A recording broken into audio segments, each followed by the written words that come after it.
So at some point in my life, like moved out of the house, living on my own, and it really was kind of an eye-opening moment where I went, I can buy my own crackling oat bran.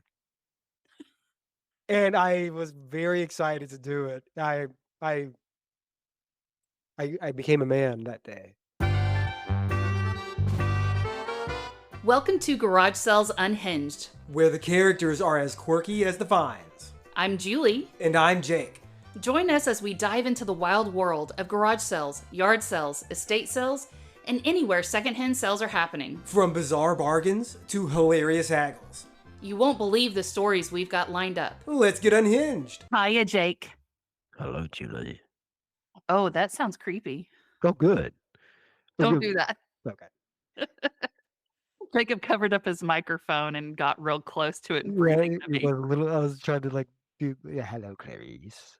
Yes, that's exactly what it is. Okay, cool. So since everyone has left this episode because I got freaked out, we can talk about whatever we want. All right. Jake, how do you feel about personal finance? Ambivalent. It depends on the time of the month. Why does it depend on the time of the month? Well, it's when the check comes, you know? Well, Personal finance is important as opposed to impersonal finance. What are my choices? I guess there's personal and I guess there's like business finance. Well, I've got no stake in that. I don't run a business, so Well, so here's my thing.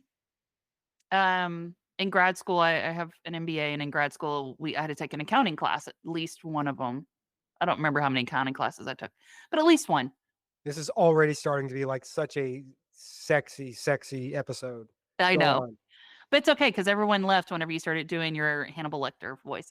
And that class made me appreciate accounting people so much, and also made me realize how much I hate accounting because Okay. it's not real math. Like they're doing everything based off of some government formula, requirement, whatever. I'm like, but it's not real math. So we're not talking about business finance. We're talking about personal finance. Yeah, there's no margin for error. You can't Mm. just go, yeah, the money's there, I guess. Right. Yes.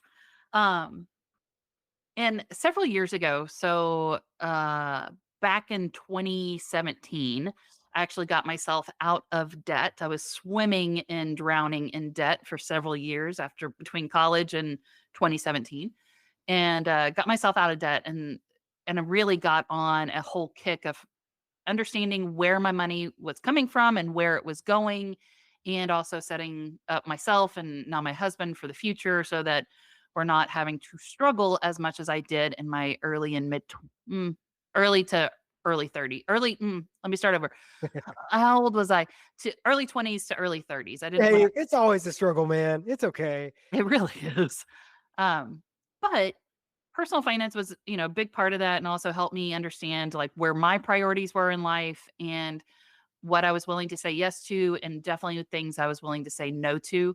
Also, like what my passions were, and making sure I had enough money to go and do those passions without making myself homeless.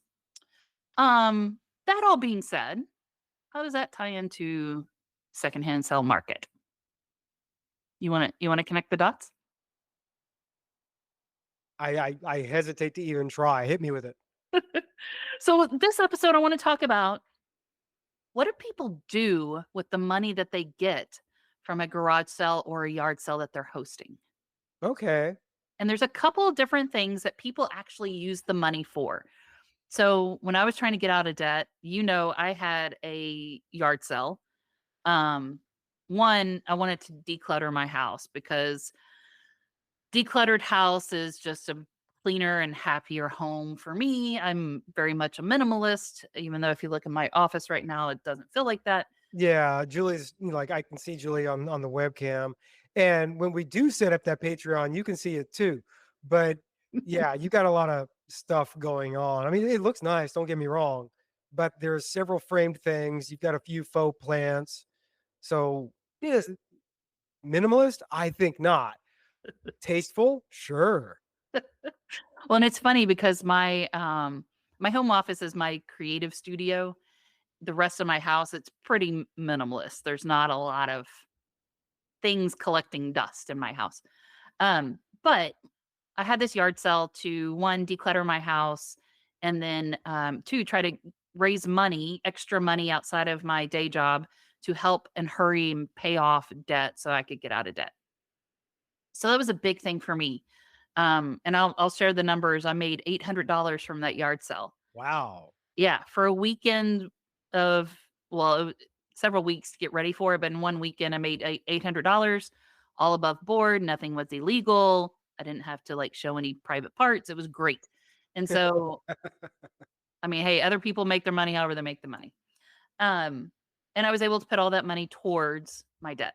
Right. Now, that was the that was the moment that I was living in life of trying to get out of debt. However, some people actually do these types of events to, I'm gonna run down a list of things that I've heard of. They're saving up for a big spend, whether it's a car, vacation, adding on to the house. Oh, I actually did that. So I had a goal. So the Wayback Machine, I needed to renovate my closet in my house, my current house. Okay. And we had money and we have a house project fund, and I had money in there, but I was determined to only spend, I think it was like $200 on renovating my closet. This also meant I had to demo my current closet, and then I had to bring in the shelving and stuff for the new closet. I also had to paint it because it was a really weird yellow green color. I don't know. It's so nasty. Um, but I had to actually renovate the whole thing, and I was doing it all myself because I could save on the labor.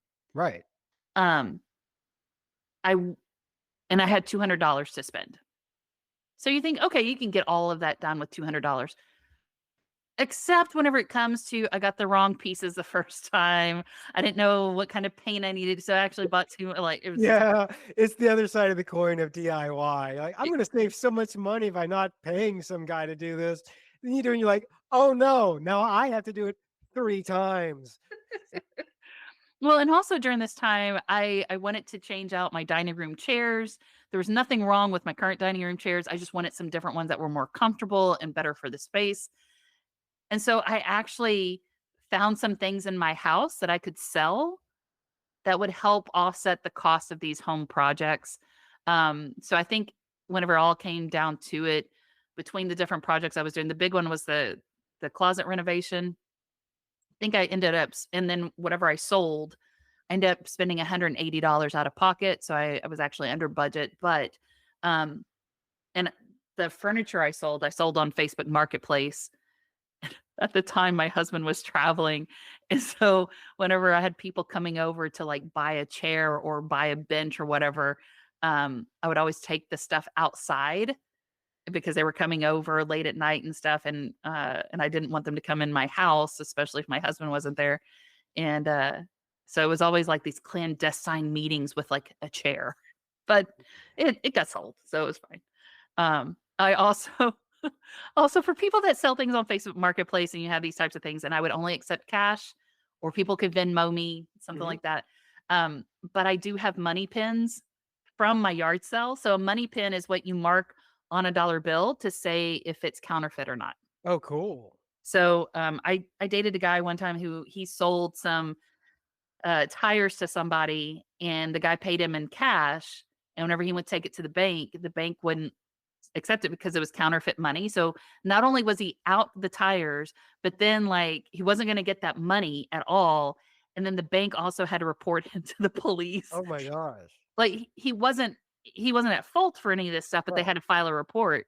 So anyway, I carry a money pin on me for these types of transactions. So whenever someone shows up at my house and they're handing me a $20 bill, I'll take it and say thank you very much. I'm just going to check it, and I run the pin over it. I'm sure they're looking at me going, "What is this lady Yeah, doing?" what the heck? What are you doing? But also lesson learned because I don't want that to happen to me. So anyway, I if Well, you can I ask ever a quick question. This guy that got, scammed like that, Was he just out that money? Did they let him keep it? I mean, No, he's out. oh, that You don't get stinks. it back, and, of course, I offered up some very legal things to him. I was like, "You should have spent it at this place because they wouldn't have checked it." So, And so things like, okay, well, this money is only for other garage sales. well, but the person It's that bought his tires off of him gave him $100 bills, and you wouldn't think to go and spend that somewhere. Like, yeah, I'm gonna go deposit that in my bank. sure. And, but again, lesson learned. And his bad lesson learned, it was like a thing to me of going, I'm always gonna have a money pin on me if I'm accepting cash from people I don't know. Mm. Also from people I do know. Mom and dad give me a $20 bill, I'm using the money pin. Well, that's even like you get a $50 bill from somebody you do know. They have no idea where that came from. Yeah, yeah. So you can't fault them. All money came from somewhere dirty. No. Are you planning a garage sale, yard sale, or estate sale and need some help? Look no further than Garage Sale Supply. They provide top-notch resources and expert advice to help you host the perfect sale. From pricing tips to promotional strategies, they've got you covered. Visit garagesalesupply.com and make your next sale a success. So, but yeah, so I've used my own sales to do projects around the house. So saving up for any of those big type of things. And another thing that people do with these secondhand sales is that they may be saving up for an emergency fund.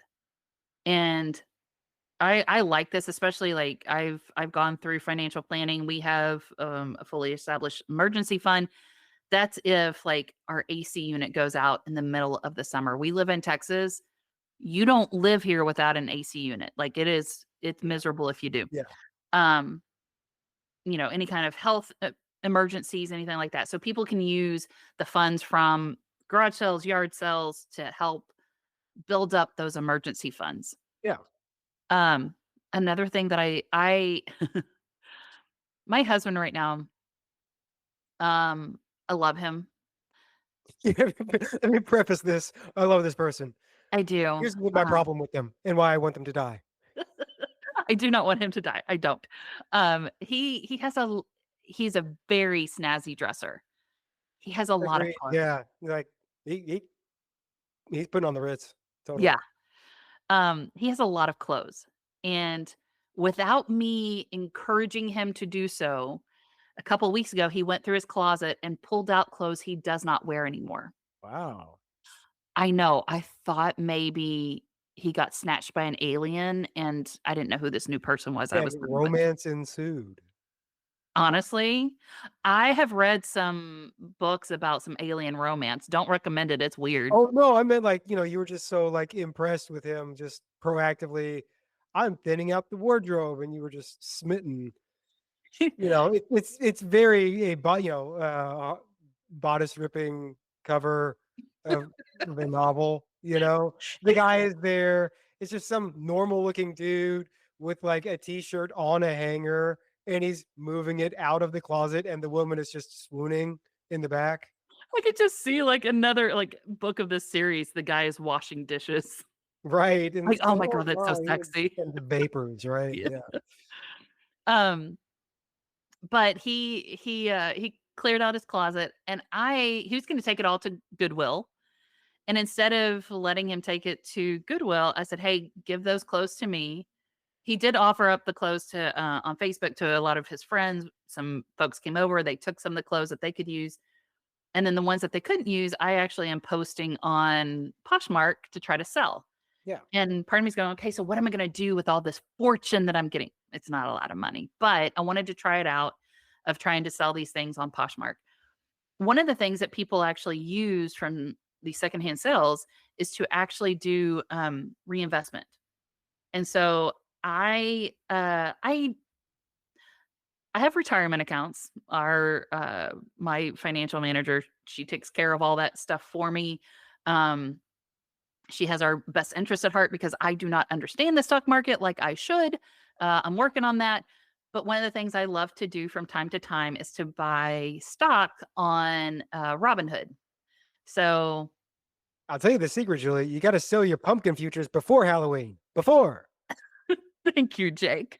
Uh, so every once in a while, I'll go into Robinhood and I'll buy a few more dollars of some stocks out there, and then I get really upset whenever I lost money because the stocks are not doing well because clearly I don't know what I'm purchasing.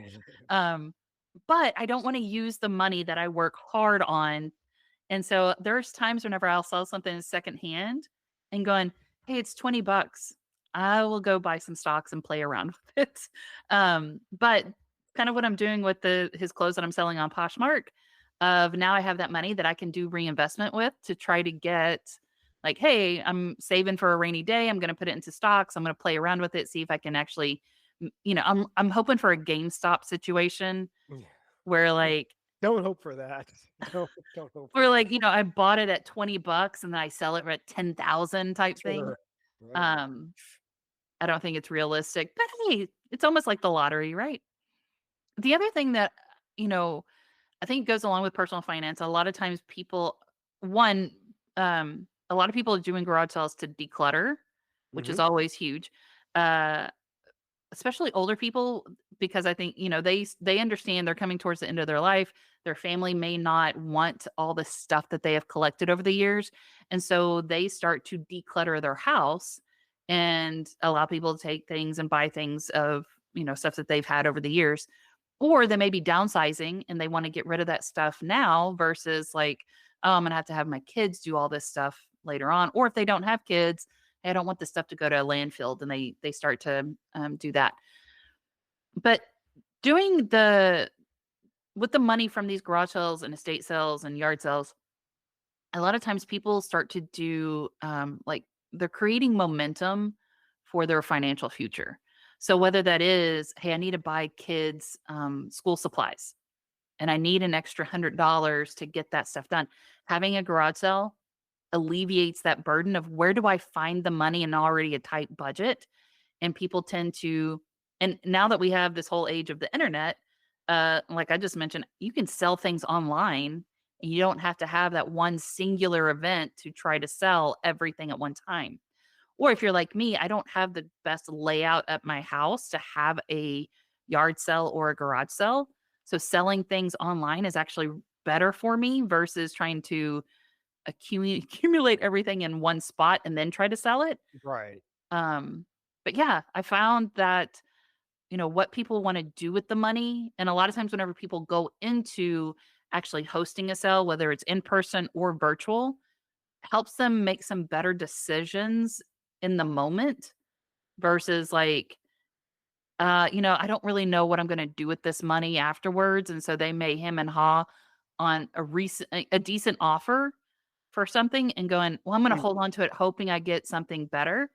I'm going, no, just sell it because the the worst thing that's going to happen is you either keep it or you donate it to some like a Goodwill and you get nothing for it. Right. So, like, it sounds like you're saying going into holding a sale in person or online, having a real clear goal Yeah, in mind helps you on the day of, or when you get a engagement online, to be able to say yes or no to an offer.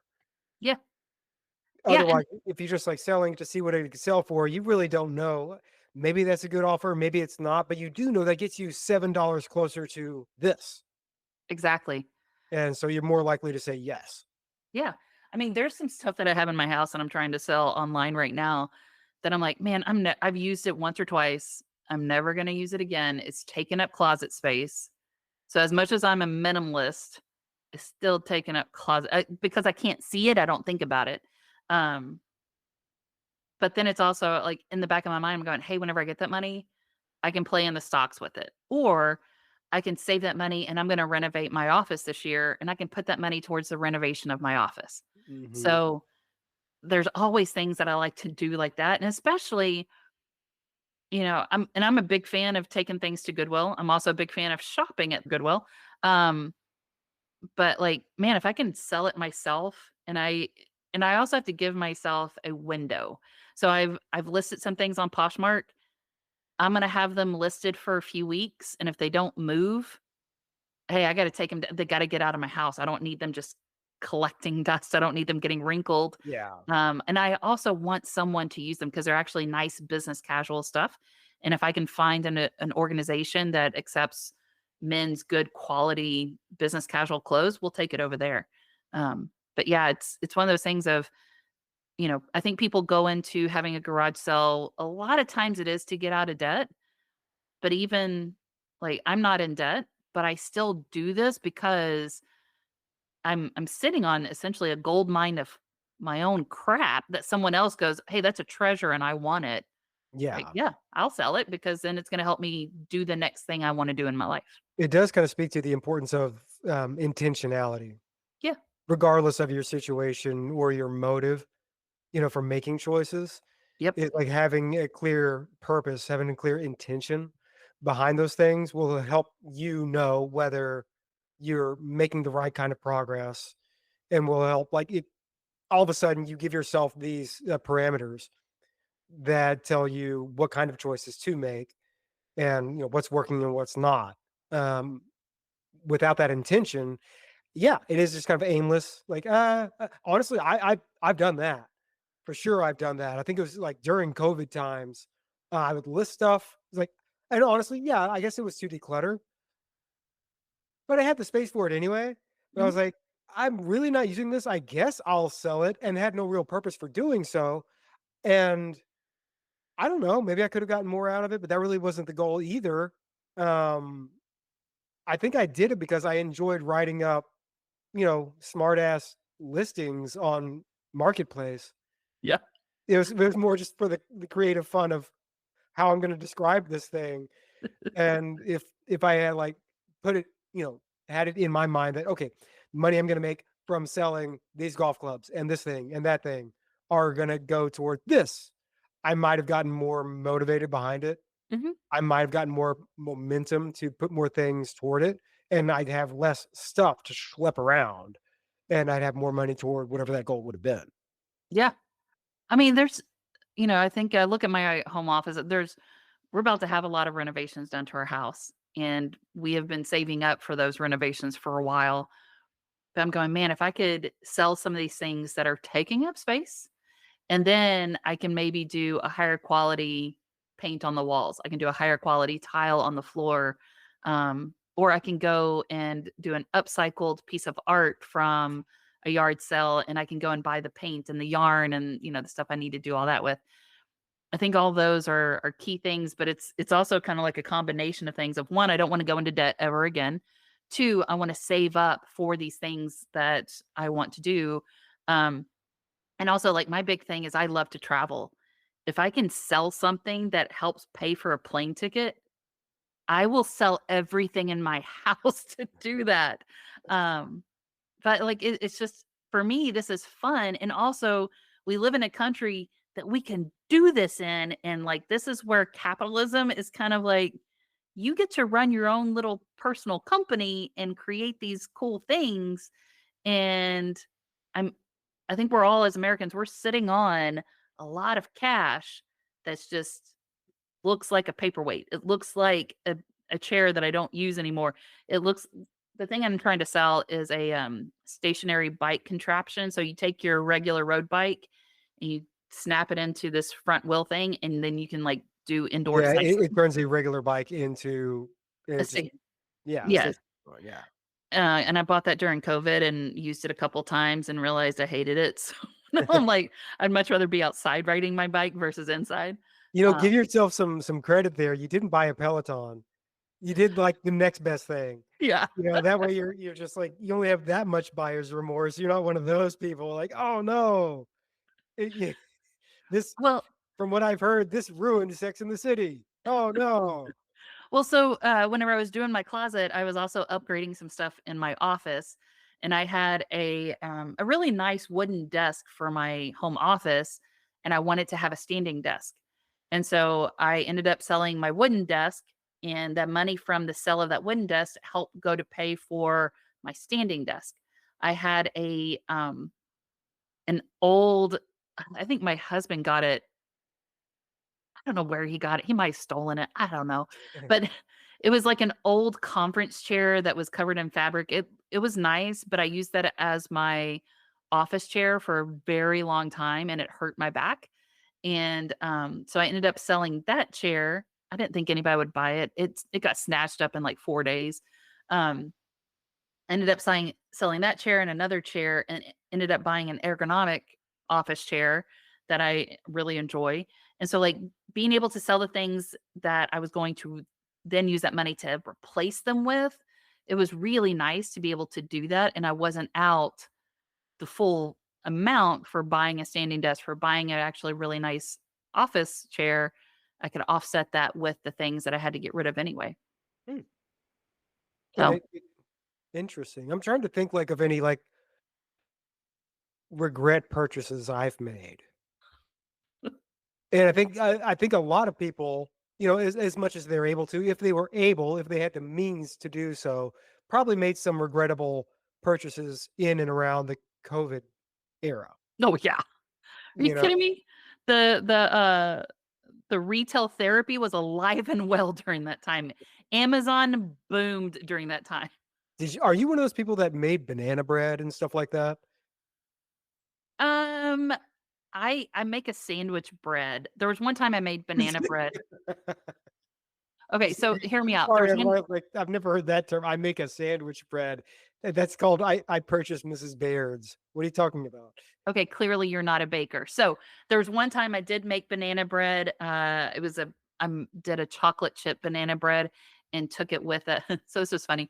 Took it with us on a birthday trip that I had, and I had the banana bread wrapped in parchment, wrapped that in foil, and then I put that in a Ziploc bag and put it in my carry-on luggage. And as I'm going through security, they had to pull my bag because they couldn't see what was in this foil Right. wrap thing, and I was like, clearly that looks like a bomb. Yeah, I didn't think this through. I had to unwrap it and show it to the TSA agent, and he was like, "Okay, I just had to, I had to get a visual on it." And I was like, "Okay, that sounded really technical, but it's so." Ma'am, you can go through. You, in fact, brought enough for everyone. um, oh man, that that was the day that I was like, "Oh, this is where I go to jail. This is great." Right. Um, I don't remember where I was going with this because I had a flashback. Well, no, it's like, regret purchases Oh, people were likely to have made like during and around COVID. no, no, no. I wanted to school you on this. Sandwich bread Oh, right. Yes. is actually bread that you bake that is meant for like the texture of it and everything is made for a sandwich. So you have a sourdough bread that is very has a lot of air in it. Hmm. A sandwich bread doesn't have as much air, and it's really just 5 ingredients. It's flour, yeast, water, salt, And sugar. love. Yeah, always love. Um Sometimes I make it with hate.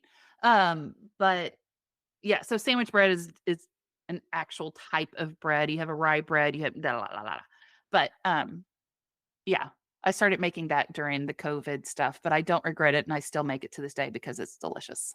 I think, I mean, the only thing that comes to mind is some furniture from Wayfair. Not that Wayfair is bad or anything like that. It's just those pieces of furniture were great for a little bit, and there was like, oh wait, no, this is not really comfortable at all. Yeah. This particular thing.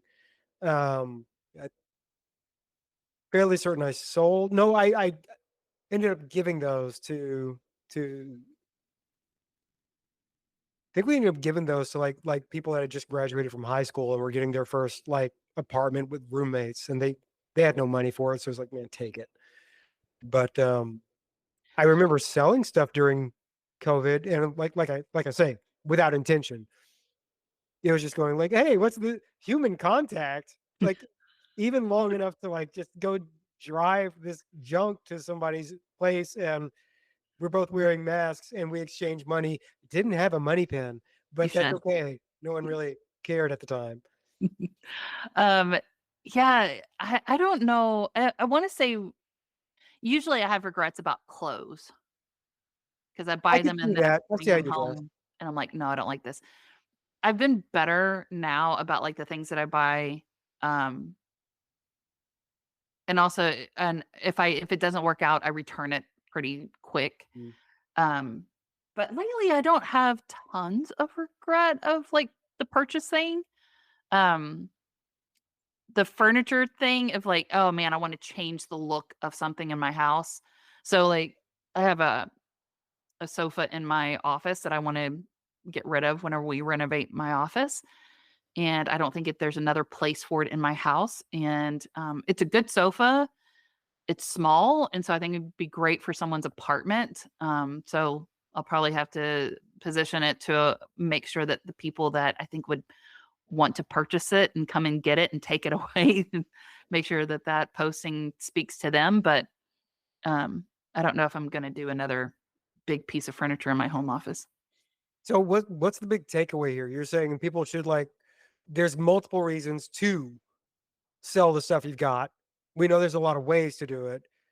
Uh, there's no like invalid reason to do it, but it is pretty important to clearly define it for yourself. You're more likely to pull off something successful, sell things, but you're also saying it's important to give yourself a window. So I think going into any kind of secondhand sale with what's the outcome of with the money that I'm going to do? Like you give me 20 bucks for this thing, what am I going to do with that? And Right. knowing that ahead of time is huge. And so like whenever I had my yard sale, I knew I wanted to get out of debt. I knew I also didn't want any of that stuff coming back into my house. So if I had something listed for $5 and someone said, "Would you take $3 for it?" I didn't haggle at my yard sale. I just said yes. Yeah. And I think they probably realized like, "Oh, maybe I could have gotten it for less," because they And could probably have. so. Yeah. I just said yes, like, "Just take it. I don't want it to come away." I also knew that if it did not sell, I got $0, and I needed Mhm. every single dollar to help me get out of debt. And so I think having that type of mindset, I went into it with, I'm gonna try to get as much money as possible, and I want everything gone. So even now, whenever I try to sell something from the house, I've already earmarked that money I'm going to use from that sell on either, hey, I'm going to try my hand at stocks, or I'm going to renovate my home office, or I'm going to save it up and go to a nice meal with my husband. Like already knowing what you're going to do with that money. Because what could happen, especially um, in our world of retail therapy, is I could then go out and buy the same exact thing that I just sold for. And you don't necessarily want to do that unless it's something I'm upgrading. Like, hey, I sold my old office chair that was not very comfortable to something that is more comfortable. It's going to last me longer. And, but going into that mindset with, you already have a plan for that money afterwards. And if whatever you have to sell doesn't work out, it's still okay. You're still gonna have a roof over your head. You're gonna have lights on. You're gonna have AC. You're gonna have heat. You're gonna have food. Like take care of the essentials. Right. Um, but I think the secondhand sell market, it helps us to do more with the things that we can sell and things that we bring into our households. It the secondhand market is really more a space where you and I and everybody else, like theoretically, you've got a lot more control Yeah. of the situation. You get to name your price, you get to name what this is for, you get to name what's acceptable and not. You get to set your own kind of timetable on things. And doing that, being intentional, going into things with a plan and carrying it through can probably do a lot to coach the way we think about personal finance Yeah. and might give you like the tools in your relationship with money and spending that would carry over into things that aren't secondhand, that are about managing the bills, like you said. I It's good mean, money practice. and I think about it too. Let's say that for a family, they're going to do a garage sale in say April, and they're going to say, "Hey, the proceeds we get, that's what we're going to use to pay for the kids' school supplies come August." Right. Well, that also means, hey, we if you make say $500 from this weekend sale, you need to put that money aside and don't touch it until you know what that school supply list is in August. So I think there's some things there that people need to go into with that mindset of I've earmarked it for this thing. I'm not going to touch it for anything else. And you leave it there. But hey, it made sense for them to have the garage sale earlier in the year versus, hey, I need to go get school supplies tomorrow. So let's have a garage sale on Friday and I can go shopping on Saturday. Like that doesn't always work out right. Makes total sense. It's good advice. It's good. It's a good insight. I have thought of a regret purchase. Okay. Uh Cracklin Oat Bran. That sounds disgusting. No, have you never had Cracklin Oat Bran, the No, cereal? I don't think so. Do you remember? You're familiar with the product. It's been a hot minute, Jacob. It's delicious. It's wonderful. It's a highly compressed, hollowed out circle of oats and bran. And you regretted buying it? Well, because I finished it, because I ate the last of the crackling oat bran, and I forgot how expensive they are. I mean, like, and probably not the healthiest choice on the cereal aisle anyway.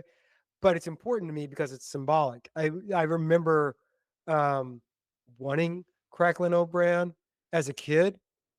I think the advertising was effective on me because there were much better, more kid appropriate choices like Pebbles and Fruit Loops and stuff.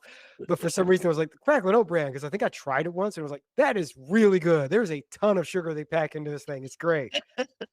And I wanted it, and like it was surprisingly expensive in comparison to other cereals. So at some point in my life, like moved out of the house, living on my own, and it really was kind of an eye-opening moment where I went, I can buy my own crackling oat bran. And I was very excited to do it. I became a man that day. Did you? Yeah.